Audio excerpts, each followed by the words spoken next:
Hello friends, welcome back to my channel. Today we are going to start chapter number 3, pair of linear equation in two variables. Linear equations का meaning होता है highest degree which has one. Only highest degree क्या होगी जिसमें one होगी, जिसमें ना to ना थ्री. अगर टू है तो वो क्वाड्रेटिक बन जाता है और अगर थ्री है तो वो क्या बन जाता है, क्यूबिक. 8th क्लास में आपने सेम चैप्टर पढ़ा था, पर वो linear equation in one variable था जिसमें सिर्फ वन वेरिएबल हो. फॉर एग्जांपल जो मैंने एग्जांपल्स दिए इसको आप linear equation in one variables बोल सकते हैं. अभी देखो linear equation in two variables से आप क्या समझोगे. लीनियर ऐसी इक्वेशंस जिसमें हाईएस्ट डिग्री वन हो और जिसके having two variables in a particular equation, और जिसमें कि टू वेरिएबल्स हों. For example x y a b, anything you want. x plus y equals to 20 and 3x plus y equals to 30.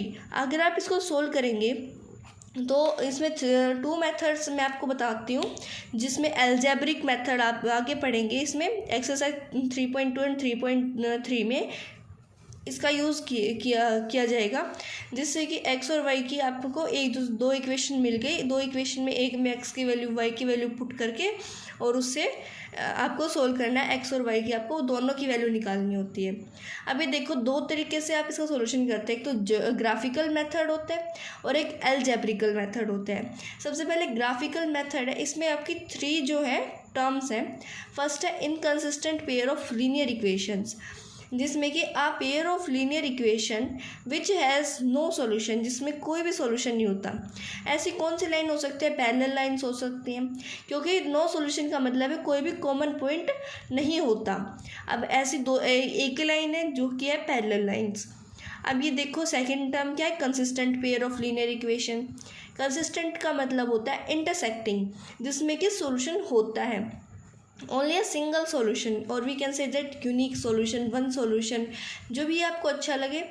और इसमें आप इंटरसेक्टिंग बोल सकते हैं. इसमें एक ही सॉल्यूशन होता है, उसको हम बोलते हैं कंसिस्टेंट. अब थर्ड जो आती है वो डिपेंडेंट कंसिस्टेंट होती है.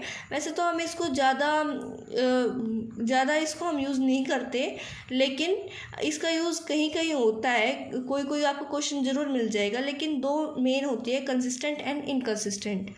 डिपेंडेंस कंसिस्टेंट का मतलब होता है कोइंसिडेंट लाइंस. कोइंसिडेंट लाइंस का मतलब होता है जिसमें कि बहुत सारे कॉमन पॉइंट होते हैं, जिनमें कॉमन सॉल्यूशन बोल लो या पॉइंट बोल लो, बात एक ही है. उसको हम डिपेंडेंट कंसिस्टेंट बोलते हैं. इनफाइनाइटली मैनी सॉल्यूशंस होते हैं और ये कंसिस्टेंट वाली कैटेगरी में ही काउंट होती है. अगर आपसे एक क्वेश्चन है इसमें 2.1 एक्सरसाइज में, जिसमें कि आपको बताना है कि कौन सा पेयर जो कंसिस्टेंट और कौन सा इनकंसिस्टेंट है.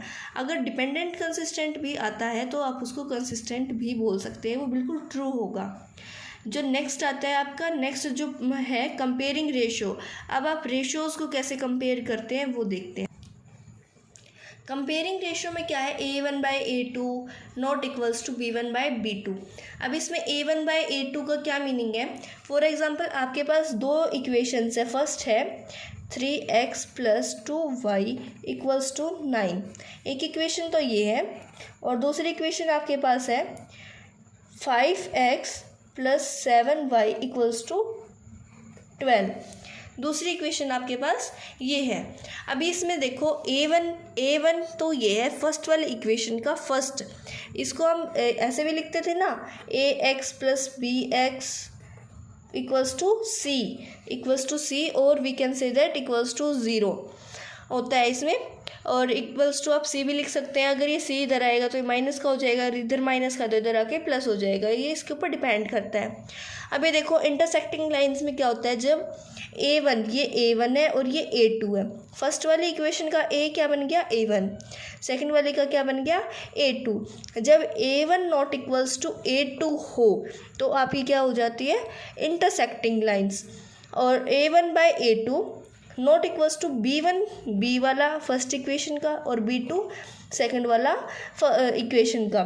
सेकंड वाला जो होता है b और फर्स्ट b2 होता है सेकंड इक्वेशन का सेकंड वाला b2 और फर्स्ट इक्वेशन का फर्स्ट वाला b1 इक्वल्स टू c का तो इसमें कुछ होता ही नहीं, कोई रोल प्ले नहीं करता c इसमें. इंटरसेक्टिंग में यूनिक सॉल्यूशन होता है, क्योंकि इसमें एक ही पॉइंट होता है. नेक्स्ट है हमारे पास कोइंसिडेंट। कोइंसिडेंट ऐसे इक्वेशंस होते हैं जिसमें a1/a2 यानी कि जो भी यहाँ टर्म होगी इक्वल्स टू बाय में ये इक्वल्स टू दिस एंड सी वाले भी इक्वल होंगे।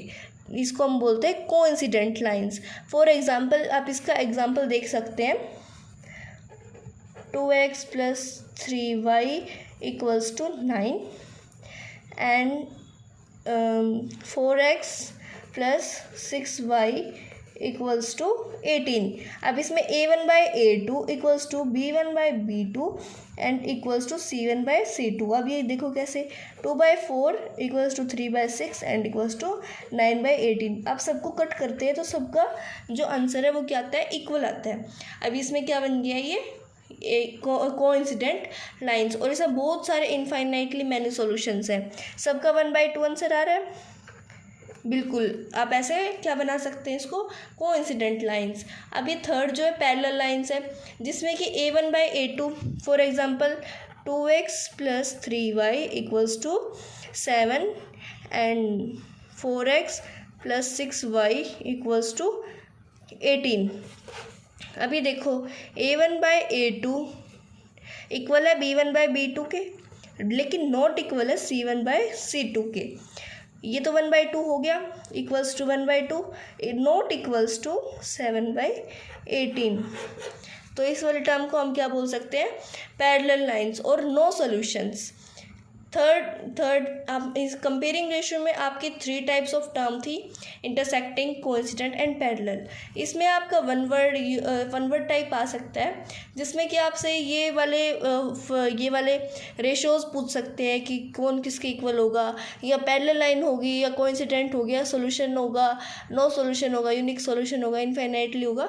तो आपको ये बताना होता है, 1 वर्ड्स में आएगा, ज़्यादा मार्क्स में नहीं आएगा। अगर ज़्यादा में आता है तो पहले ग्राफ बनाना होगा और इक्वेशन के सॉल्यूशन करने होंगे, उसके बाद आपसे ही पूछा जाएगा।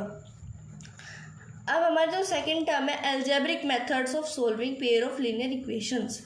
अलजेब्रिक मेथड सिर्फ 2 ही हैं, पहले इसमें 3 होते थे, लेकिन एक थर्ड था क्रॉस मल्टीप्लिकेशन, उसको डिडक्ट कर दिया गया है। अब इसमें 2 हैं, substitution method and elimination method. Substitution का आप नाम से पता लगा सकते हैं, किसी भी इक्वेशन में से कुछ भी वेरिएबल सब्स्टिट्यूट करना और उसकी जो भी वैल्यू आए वो सेकेंड इक्वेशन में पुट करके आपको सोल्यूशन करना। सेकेंड है एलिमिनेशन, एलिमिनेट करना, किसी भी टर्म को, किसी भी रेशियो को एलिमिनेट करना।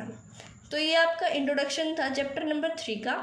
अगर आपको इंट्रोडक्शन समझ आया तो प्लीज़ मेरे चैनल को सब्सक्राइब कीजिए, वीडियो को लाइक कीजिए। Thanks for watching my video.